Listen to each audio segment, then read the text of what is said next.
નમસ્કાર ખેડૂત મિત્રો, આજે આપણે વાત કરવા જઈ રહ્યા છીએ મગફળીના પાકની સંપૂર્ણ વૈજ્ઞાનિક ખેતી વિશે.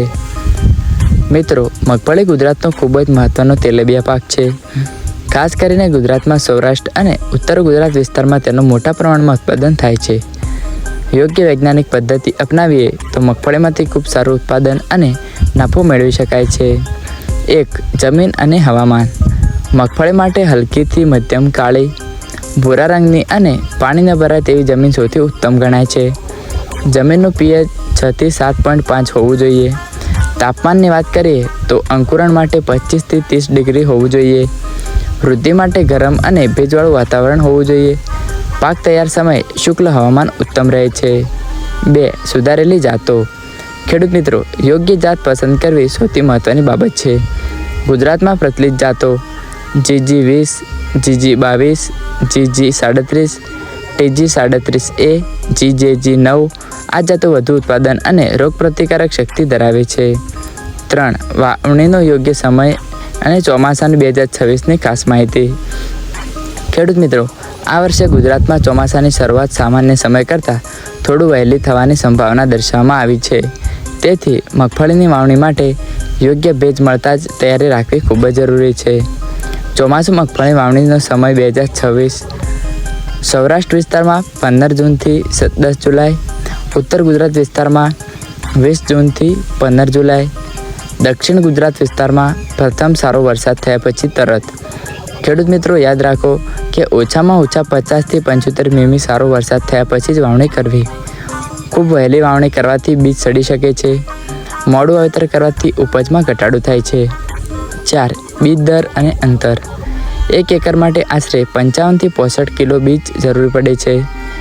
લીટીથી લીટી અંતર 30 થી 45 સેમી, છોડથી છોડ અંતર 10 થી 15 સેમી.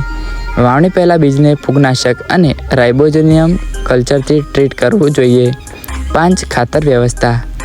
મગફળી એક કઠોળ પાક હોવાથી નાઇટ્રોજન જાતે જ જમીનમાંથી સ્થિર રહે કરે છે. સામાન્ય ભલામણ કે સડી ગયેલ ખાતર 5 થી 10 ટન પ્રતિ હેક્ટર મુજબ આપવું જોઈએ. નાઇટ્રોજન 12 થી 25 કિલો, ફોસ્ફરસ 25 થી 50 કિલો, જીપ્સમ 20 કિલો પ્રતિ એકર. ફૂલ આવતી વખતે જીપ્સમ આપવાથી દાણા ભરાવા સારા થાય છે. 6. સિંચાઈ વ્યવસ્થા.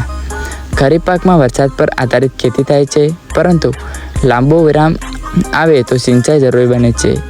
ચોમાસાના પાકમાં 2 થી 3 દિવસના અંતરે પાણી આપવું જોઈએ. ફૂલ અને દાણા ભરાવતી અવસ્થાને પાણીની ખાસ જરૂર રહે છે. ટપક સિંચાઈથી પાણીની બચત અને વધુ ઉત્પાદન પણ મેળવી શકાય છે. 7. નીંદણ નિયંત્રણ. વાવણી પછી 20 થી 25 દિવસ પ્રથમ નીંદણ અને 40 દિવસે બીજી નિંદામણ કરવી જોઈએ. જરૂર હોય તો વૈજ્ઞાનિક સલાહથી નીંદણનાશક દવાઓનો ઉપયોગ પણ કરવો જોઈએ. 8. મુખ્ય જીવાત અને નિયંત્રણ. તીડ અને થ્રિપ્સ પાનનો રસ ચૂસી નુકસાન કરે છે. સફેદ ગોકળગાય મૂળને નુકસાન કરે છે. નિયંત્રણ માટે ફેરોમોન ટ્રેપ, લાઇટ ટ્રેપ, જૈવિક દવાઓ જરૂર પડે ત્યારે ભલામણ કરેલી દવાઓનો ઉપયોગ કરવો જોઈએ. 9. મુખ્ય રોગો.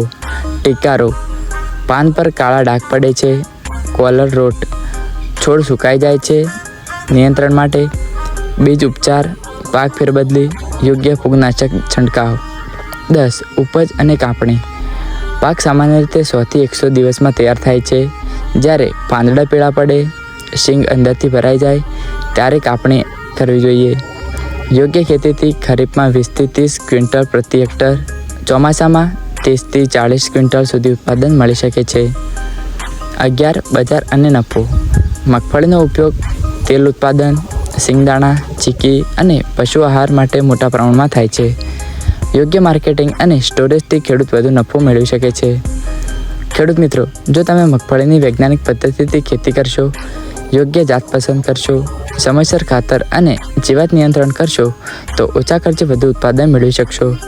જો તમને આ માહિતી ઉપયોગી લાગી હોય તો વિડીયોને લાઇક કરો, શેર કરો અને ચેનલને સબસ્ક્રાઈબ કરવાનું ભૂલશો નહીં. ધન્યવાદ.